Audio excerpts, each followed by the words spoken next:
So radioactivity topic. This here is the nuclear stability curve. Just to review, of course, this graph here, this curve, it's a slight curve, uh, and it sort of it moves towards giving us more neutrons as the number of as the atomic number increases, as the number of nucleons in the nucleus of each of these atoms, of each of these elements increases, the number of neutrons increases in order for that atom to, or that element to become stable. This neutron to proton ratio is very specific. It needs to be a certain amount in order for this atom to be stable. If we have an atom that lies to the left here, it's got too many neutrons, and then what happens is a neutron essentially becomes a proton, and we have beta minus decay to move into the stability curve. So neutron becomes a proton. We move, of course, right. We move right. Here, if we have an atom through here, it's unstable. It's very unstable, in fact. And we have a proton becoming a neutron and moving into the stability curve. That's beta plus decay. All right. This happens all elements with atomic number greater than or equal to 83, which is bismuth, are unstable. There are no stable isotopes, which means also that even though we call this the stability curve, if there are no stable isotopes, then are these, if we go up, where are we, 83 here, if we get up here, are there any stable isotopes through here? No, there are not. No stable isotopes above here, all right? Nothing is stable above bismuth, no matter what the isotope. Okay. We looked at the electrostatic repulsion of the protons and the nuclear force, the strongest known force that we see between all nucleons. The strong force being very short range, and the electrostatic repulsion is long range, essentially going on to infinity. That electrostatic repulsion, as this nucleus becomes larger and larger and larger, tends to overtake this strong force that holds the nucleus together. And the nucleus tends to throw off stuff. Now, and then we looked at that stuff. It can be in the form of alpha particles or helium nuclei. And beta particles, beta plus being a positron, beta minus being an electron. The helium nucleus, the reason why is because it has a particularly high binding energy. That just tends to be a very stable configuration of protons and neutrons. Spontaneous fission. Fission is when the nucleus splits into two. That can happen by us or by artificially, artificial transmutation it's called, where we fire a neutron. We don't fire a proton. Why wouldn't we fire a proton into the nucleus? You know, yeah, it's just going to rebound off of it because of the electrostatic repulsion, isn't it? We would need an incredible amount of energy to get a proton to go in there. But a neutron, of course, neutron has no electrostatic repulsion, or isn't influenced by that electrostatic repulsion. So it's very easy to fire a neutron into this nucleus and get that nucleus to accept it. It has to be a very specific speed, however. If it's too fast, it just goes straight through the nucleus. If it's too slow, it doesn't quite get there. The strong force doesn't take over enough. If it's just the right speed, that nucleus might take it on. Of course, you're taking an unstable nucleus already, because we're talking about nuclei of atomic number greater than 83. We're taking an unstable nucleus already, and we're firing another nucleon into it.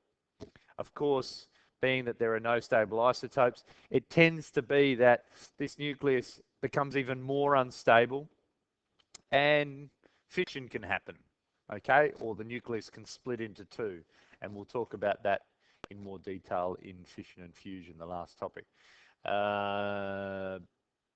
Beta minus decay, we've already talked about that. Go on. Alpha decay. Here we looked at the formula for an alpha radioactive, nuclear decay. So we have nuclear reaction going on here, not a chemical reaction. That arrow there in chemistry, of course, is a chemical reaction. This is a nuclear reaction. This is the parent nucleus, atomic number and mass number. They are the reverse. That is not the atomic number there, but even though it says A. This is the daughter nucleus here, or the nucleus that results, and a helium nucleus. Of course, the atomic number is reduced by 2 because of this helium here, and the mass number is reduced by 4 because of this helium here. Knowing that the mass is conserved and the charge is conserved, if I take that number there and then add this number and this number together, I'm going to get the same number originally, okay? Same with this number here. The mass number here is equal to this mass number plus this mass number. Can anybody remember what this insignia is here? What that means? Gamma. Gamma, what is gamma? It is radiation. What sort of radiation? High energy radiation. What? More information? Yeah, no, that's okay. You're all correct. I was looking for the fact that this is just light, happens to be very high energy light, particularly nasty, not very ionizing, but will certainly travel through your body and probably a fair way into the Earth before it stops. It takes about I think 10 centimeters of lead to stop these things. We'll talk about that later as well.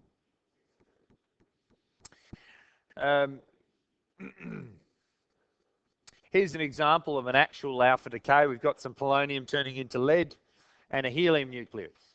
And I've said here, polonium decays to become lead via alpha decay. That's what that says there in a nuclear reaction. Okay. Let's take our nucleus again. See if I can select that. See if that works. Yeah. Yes, good. Okay, so here we have a helium nucleus being thrown off of this. This is an image of what's going on there.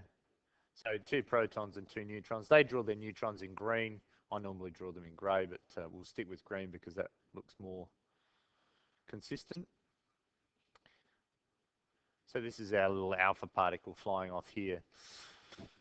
What tends to happen, and we'll say that this is polonium, this is this reaction that we were looking at before, has 214 nucleons in its nucleus and throws off an alpha particle. It's no longer polonium, it's now lead, an isotope of lead anyway, now having thrown off its alpha particle.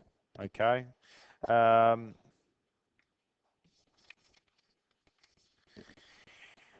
What do you think, is this, imagine this nucleus here was stationary initially, and it throws off an alpha particle at some very high speed. We're talking very high velocities here. What's wrong with that? The fact that this stays stationary? I'm kind of saying that this kind of stays stationary and throws off a really fast particle.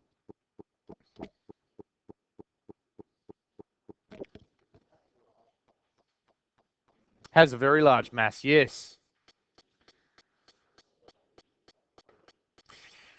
It won't move that much. In fact, if you're standing on the Earth, though, if you think about it, and this isn't the scale to what we're talking about. This is a much more extreme scale.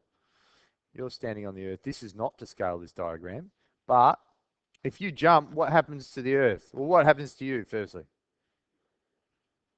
You jump and then you go back down, don't you? You get pulled back to the Earth. When you jump, actually the Earth gets pulled to you as well. The Earth comes up to you. Very, very small amount, admittedly, but it does come towards you a little bit. What I'm kind of trying to say here is this alpha particle flies off at some great speed, and yes, this is very massive compared to it. But by the conservation of momentum, this must what we say is recoil. It must go backwards, as if it's fired when you fire a gun. What does the gun do? The bullet goes out really fast and the gun goes backwards, doesn't it? Just a little bit, and that's what hurts your shoulder if you've ever fired a gun. It's exactly the same. It doesn't move very much, but it does move all the same by the conservation of momentum. So momentum, or the conservation of,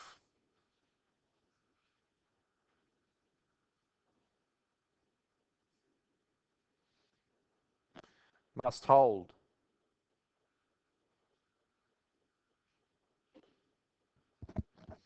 Okay, so this is very big velocity here, this alpha particle. The other thing that we know is that, let me get our textbook.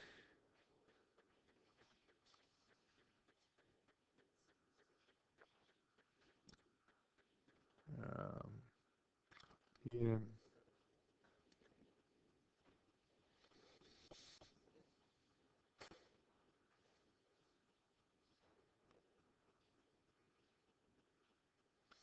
Here is an energy state diagram. You've seen these before. This is, now we're talking about something different. We're not talking about energy levels with regard to the electrons orbiting around an atom.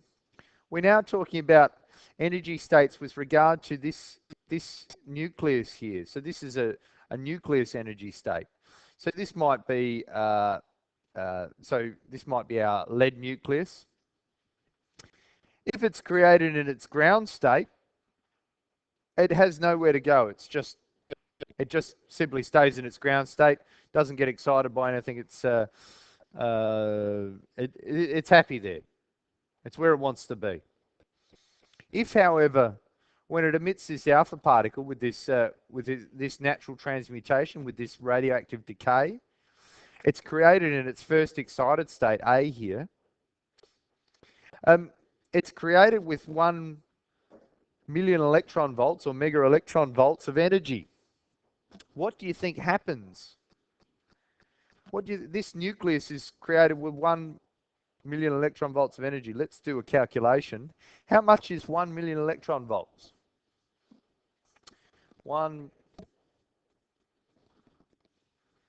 Is this the example I did yesterday? Hang on. Yes, it was. So 1 MeV, capital MeV, is equal to, of course, 1 by 10 to the power of 6 EV. If I change that, how do I change that to joules? Times it by the electron charge, E, 1.6 by 10 to the minus 19 coulombs. So that would be in joules, which equals, I didn't do that calculation. I skipped that. Sorry, I won't tell you. But if I want to change that number there to a frequency, we know that the energy is equal to HF. Okay, E equals HF. F, therefore, is equal to E on H, which equals 1 by 10 to the 6 times 1.6 by 10 to the minus 19 all over 6.63 by 10 to the minus 34 joule seconds. We get a number. I did do this calculation. 2.41 by 10 to the 20 hertz. If I wanted to change that to a wavelength, how would I do that?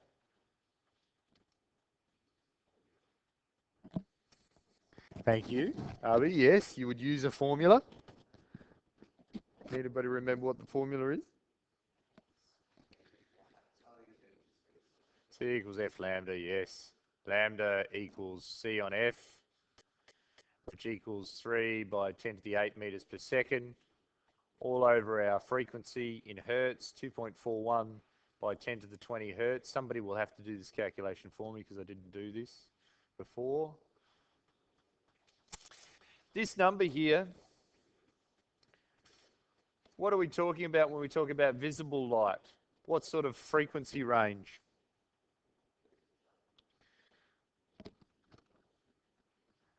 A little bit more than that. Visible light, a little bit more than 10 to the 9, is in the portion of 10 to the 14 hertz. Okay, quite a high frequency, but not as high as, thank you, not as high as this number here. This is much larger. 1.244 by 10 to the minus 12. 244 by 10 to the power of minus 12. What's that unit there that I've just calculated? Thank you. Meters. That's a very, very small wavelength, isn't it? Okay. We're talking of the order of gamma radiation. Radiation.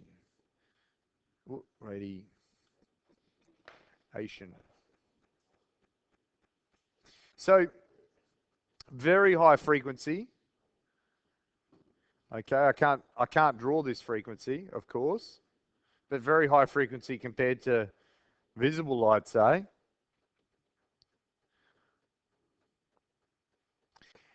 So when we're talking about the energies associated with atomic nuclei, we're talking about these energy levels in atomic nuclei, we're talking in million electron volts, which corresponds to gamma radiation, as opposed to when we're talking about energy levels in atoms or electrons, we're talking in the order of EV, which is in the order of visible, around visible infrared ultraviolet light, is the point that I'm trying to make there.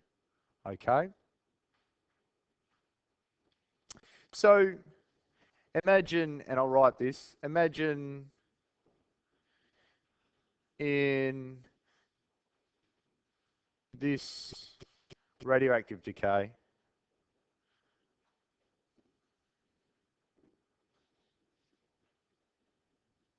that 6 million electron volts are available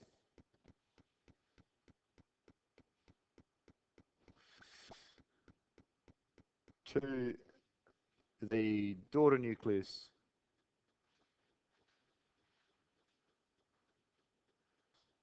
and the alpha particle.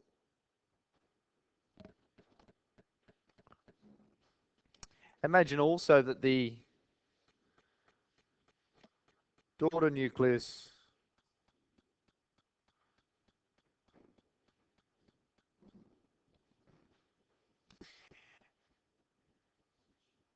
is created. I'll say created, it's not a very good word for it, unless somebody's got a better word.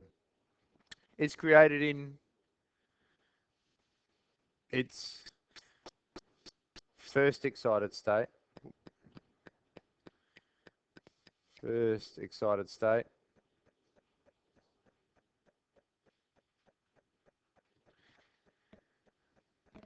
How much energy then is available to the alpha particle?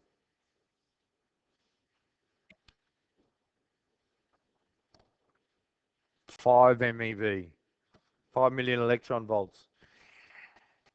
How do we see that energy in the alpha particle? And how? Kinetic energy, that's right, or its velocity. Its mass is fixed as long as we don't pull the nucleus apart. Its mass is fixed. Therefore, its kinetic energy is associated with the alpha particle is in its velocity. So I'll just leave that. So alpha particle gets, I'll write here, alpha particle gets 5 MeV.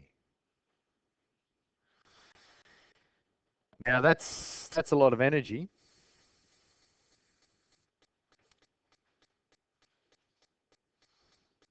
With regard to speed, and we could do that calculation, but I don't think that's necessary. Just take my word for it, it's very high speed. Not as high as the speed of light, of course. So let's draw this alpha particle here again. 2 protons, 2 neutrons, moving with speed 5 MeV. When we talk about particles moving and velocities of particles, physicists always say, with regard to the energy that they have, it's the only thing that really means anything, the energy that those particles do have, or any calculations that you're going to do are going to be with regard to the energy that they have. So this alpha particle here moves with 5 million electron volts of energy. How does it lose that energy?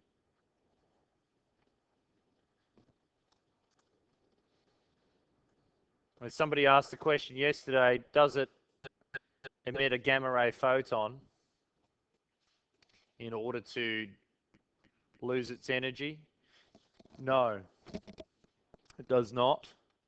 It essentially makes collisions like a billiard ball through whatever wherever it happens to be moving. If it was moving through this air here, of course there's something like per square centimeter. If you think about this, I'm going to draw a square centimeter here, thereabouts. Square centimeter, how many atoms do you think are in that area there? In that volume, sorry. A lot, yes. That's good, fair bit. There's something like 10 to the power of 13, 10 to the power of 14 atoms in that small area. So what do you think the alpha particle does very quickly? As soon as it's created, collides, makes collisions with stuff, and loses its energy to that stuff. What it can do is you already know it can ionize that stuff too. So if we had an alpha emitter in this room, maybe polonium, maybe uranium, something like that, then it would be throwing off alpha particles every once in a while, hopefully not too often, otherwise you wouldn't want to stand next to it for very long. And what it does with the air is it ionizes the air and creates charged particles, essentially. And you would see, if you've ever seen an electroscope, does everybody know what an electroscope is? Looks something like this. The school ones look something like that. And what they have is a little, used to be gold, I think it was made of, but it's not anymore. Little needle that deflects when there's a charge on this plate here. What did they notice when they first made these electroscopes? What do you notice when you charge up an electroscope? So you rub a piece of perspex. Has everybody done this? Rub a perspex rod with some rabbit fur or something like that, and you bring it close to that electroscope. Have you seen this demonstration? What does the leaf do? It deflects, doesn't it? It shows you that there's some charge here, and if you do it right, if you can pass that charge over to the electroscope itself, the electroscope, and you pull the perspex rod away, the electroscope stays charged. It holds that charge because it is insulated. What happens over time, however? Yeah, why does it go back? How can it lose that charge if it's totally insulated? To the air. How to the air?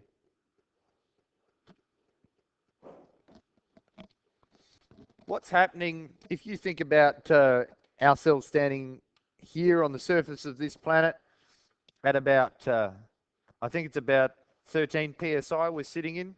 What does that mean exactly?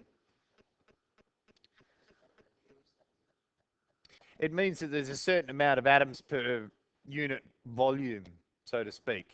And those atoms are constantly colliding with us. Lucky for us, if we took those atoms away, our blood would boil immediately. But lucky for us, they're constantly hitting us. And so they're also constantly hitting this plate. When they hit that plate, they can ionize. They can ionize and take some of that charge away. That's not the explanation that I was looking for, though. What happens is we have these cosmic particles, which are not alpha particles, because alpha particles don't travel through air very far. But if I brought an alpha emitter near this, alpha particles will hit that and they will ionize that. They will take that charge away, and the gold leaf will go back to to equilibrium. Okay. Okay, that's alpha decay. Beta minus decay.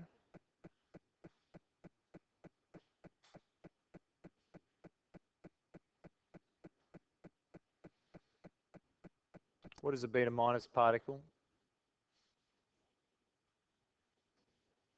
It's an electron. Once again, this is not to scale. The electron's much, much smaller than what I've drawn here. It is an electron. 9.11 by 10 to the minus 31 kilograms. Has negative charge, of course. So what's going on inside a nucleus? That's the wrong one. What's going on inside a nucleus such that it emits one of these things? So we have a nucleus, and it throws off this electron at some speed.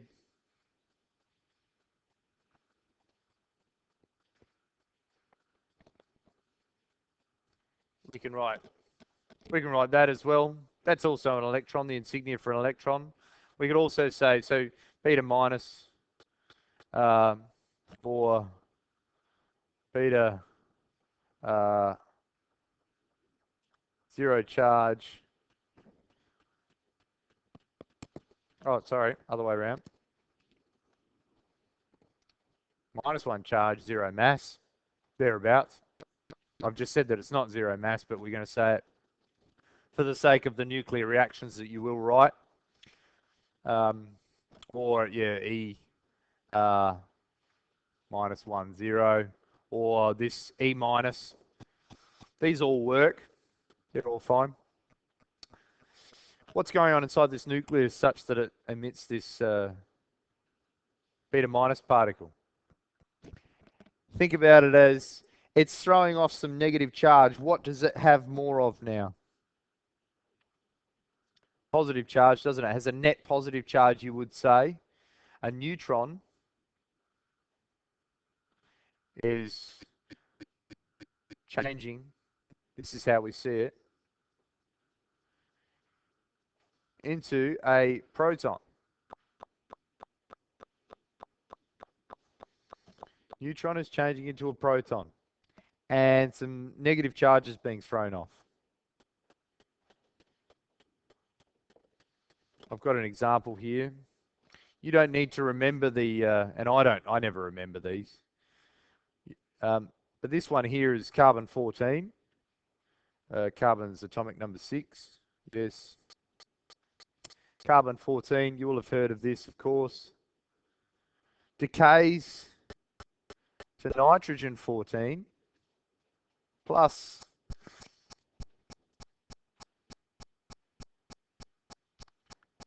a beta minus particle. What if this daughter nucleus is created in her second excited state? Plus we see the emission of a gamma ray photon. Okay, so carbon 14 decays via beta minus decay to become nitrogen 14. So a totally new element. And we see the emission of gamma ray photons in the process. There's something else that we see. Antineutrinos. How did you know? You looked it up. Oh, very good. That's good. Antineutrinos. Can somebody explain to me the fact that 1933 Enrico Fermi came up with this idea that there was this thing called an antineutrino? No, he just said that there's some particle. And there's some particle that's going to be emitted also because there's something that he could not explain.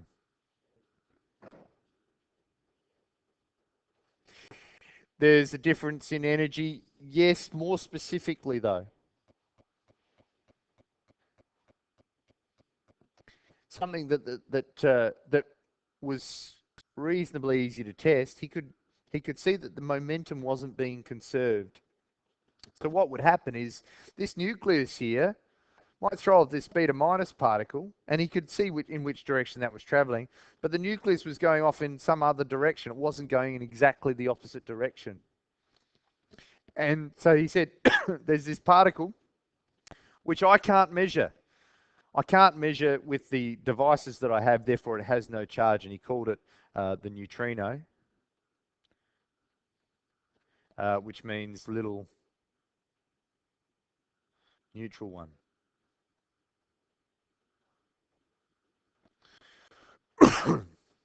There's this neutrino, and I don't want to confuse you with beta minus decay. There is, in fact, it's an anti-neutrino or anti-neutrinos.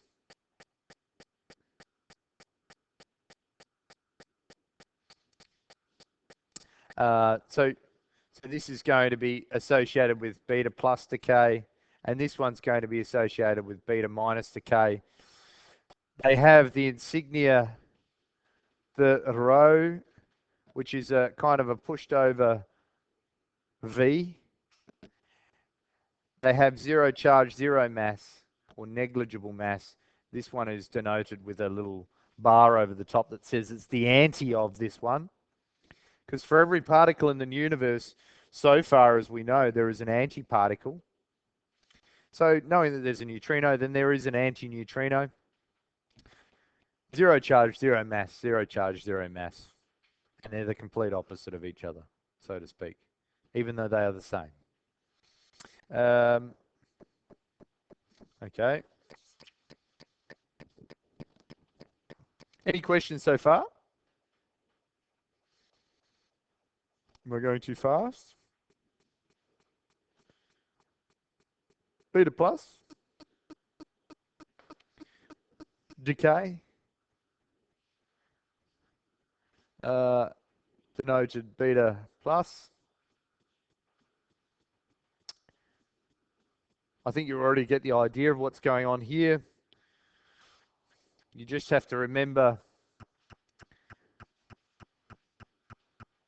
the type of equation that we might see. So an electron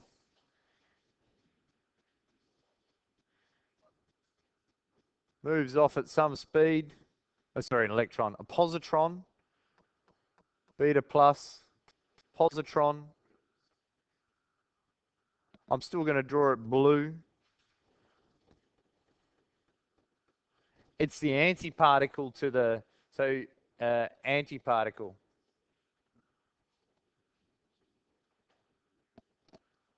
of the electron.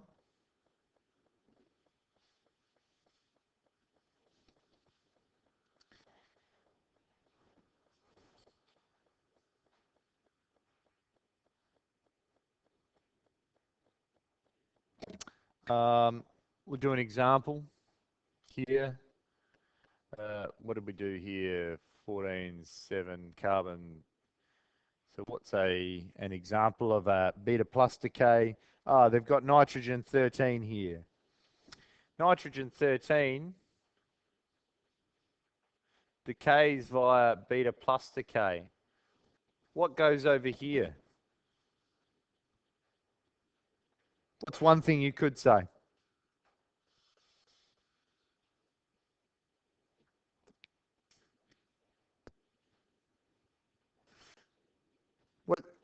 What are the products over on this side here? What are we going to see? Nothing. Is that what you said? Something. Oh, carbon. Okay, yeah, okay. So you've jumped the gun. So it's going to be carbon, which has the atomic number 6, mass number.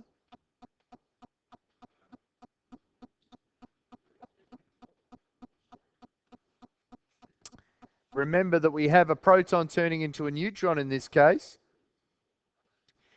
The mass number remains, the atomic number changes. So we have a proton turning into a neutron. We have of course, a beta plus particle or uh, plus 1 E 0 mass, and the emission of a gamma ray photon, and the emission of a neutrino. So we'll add the neutrino in now, and I should add the neutrino in before, in our last equation here. I'll put this in here, our anti-neutrino. I can do that.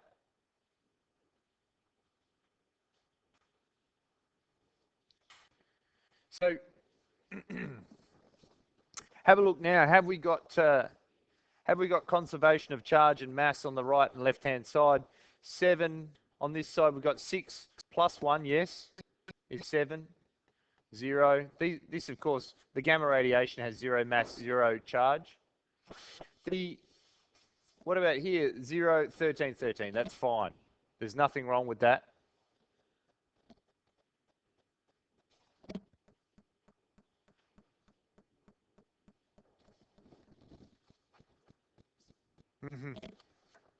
Yes, mate.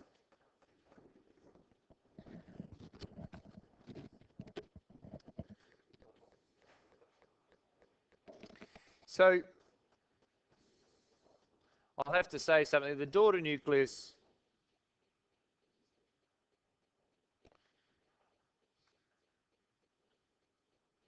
in both alpha and beta decay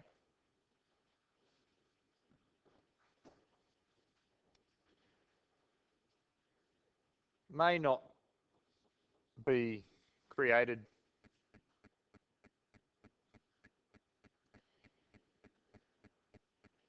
in the ground state.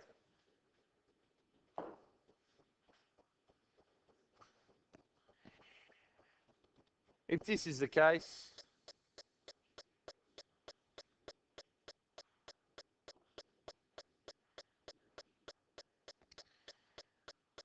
we see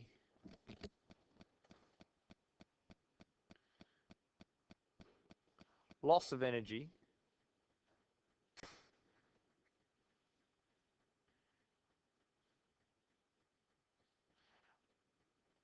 of the order 10 to the 6 eV, which corresponds to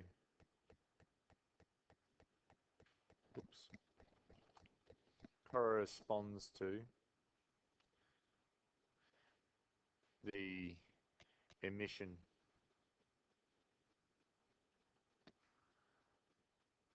of a gamma ray photon.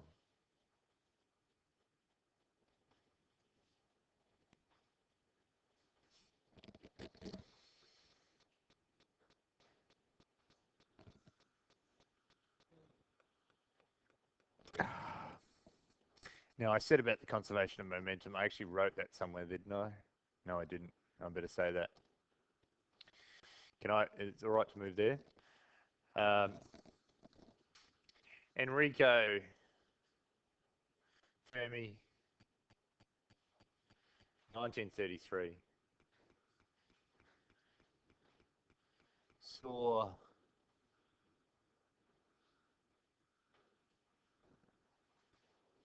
that the C of M, conservation of momentum,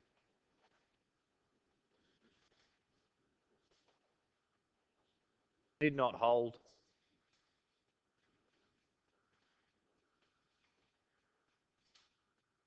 in this nuclear reaction.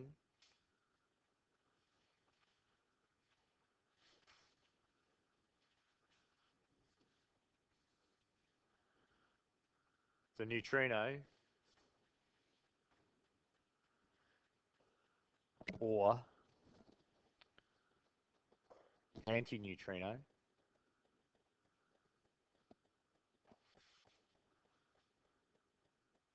accounts for this.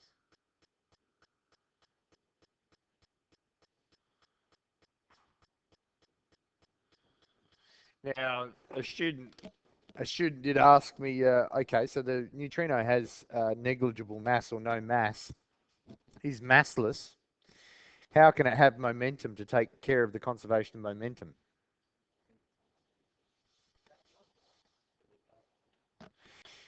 Yeah, because it does have mass, more information. Ah, because it has momentum because of its velocity. That's right. It's got a zero rest mass. If it's sitting still, it kind of has no mass. But because it has energy by E equals mc squared, it has mass.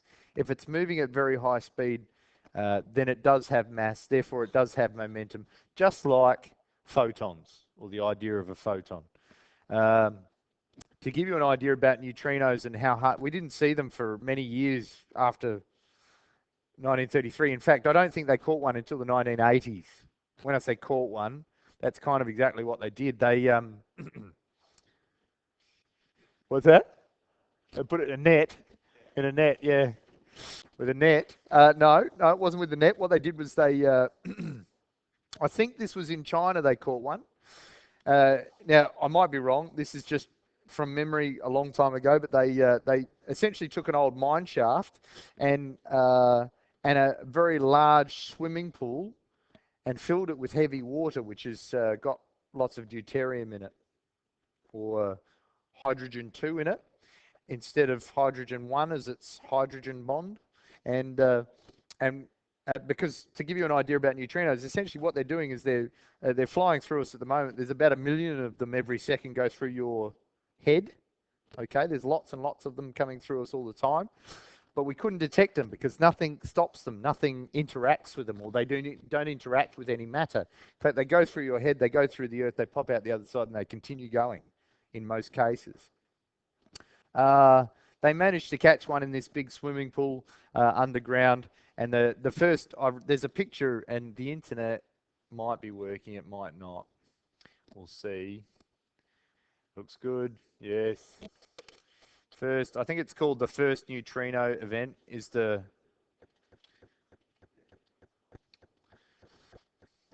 uh, here it is here. This is a classic image.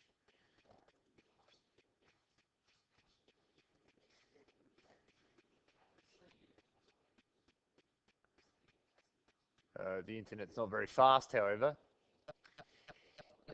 Uh, yeah, it's not a very good picture. But what's happening here? Essentially, what you see is this spiral. See this spiral? Getting smaller and smaller and smaller. And what we might see, because it's a two-dimensional diagram, this is kind of it's spiral motion because it is getting smaller and smaller and smaller. But that might actually be moving away from us a little bit. But this is the first one that they caught in this heavy water. What the neutrino will do is in the heavy water will interact with the particles just very slightly and leave a bubble trail behind it. And the bubble trail is what we see. We can't actually see the particle itself because it's moving far too fast. And you might have seen these. This is how they see the particles in when they collide them together. They basically put them through something that leaves bubbles behind, and it's the path that they see. So from that path, of course, you can get its mass, you can get its energy, you can get all sorts of information from it. Okay, neutrino.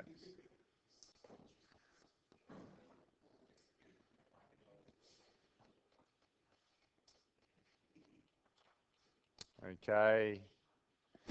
Do I want to? Yes. Okay. We'll move on. We've still got a little bit of time.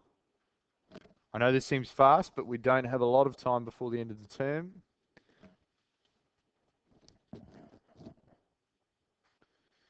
How's our recording going? I know I've been talking a long time.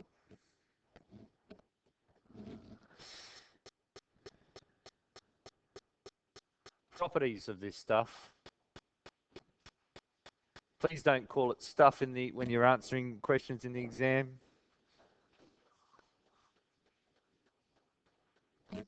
Properties of the radioactive emissions, the book says.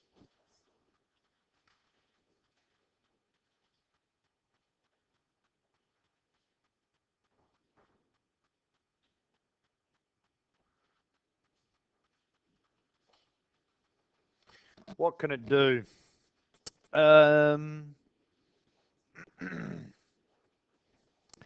If we look at the alpha particle, here,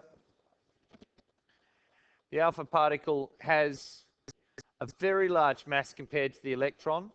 There's our electron there, or our positron. Okay, our beta radiation. Okay, so here we're putting them in a race together. Maybe not a race, but kind of an ability to destroy matter race. Okay? A destruction race. What do? This guy has very big mass, large mass, large ionizing ability.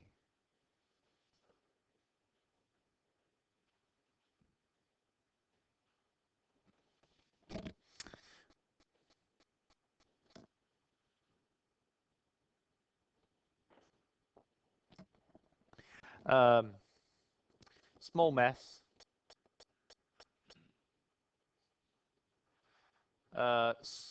Small ionizing ability.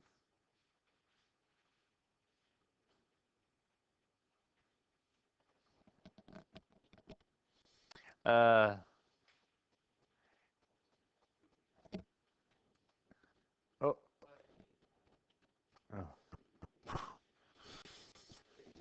No rest mass. Low. Or very low. I'll say. Very low ionizing.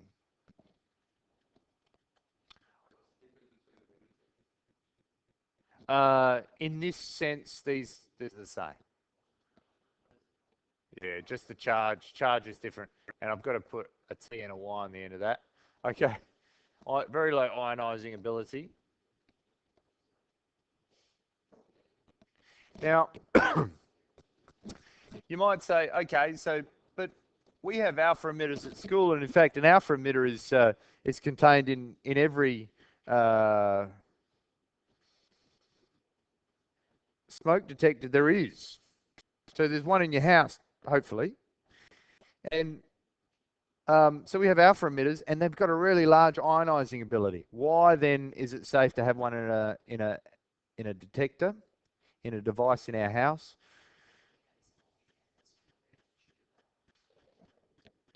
They don't travel very far. Yeah, that's right. Yep.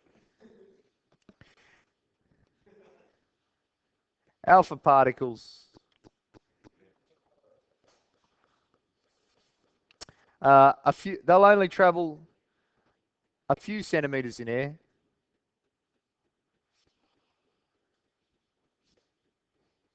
Even with very high speeds. Beta particles.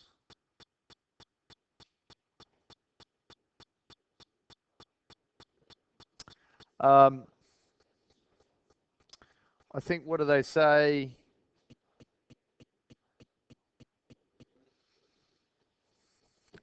"100 times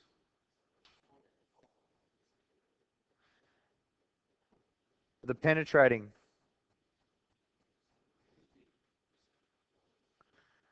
ability of alpha." Yeah. These guys will be stopped by a sheet of paper.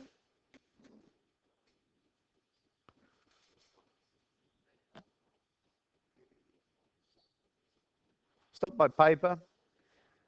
100 times the penetrating ability of alpha. We'll stop there. That's okay. I won't keep you.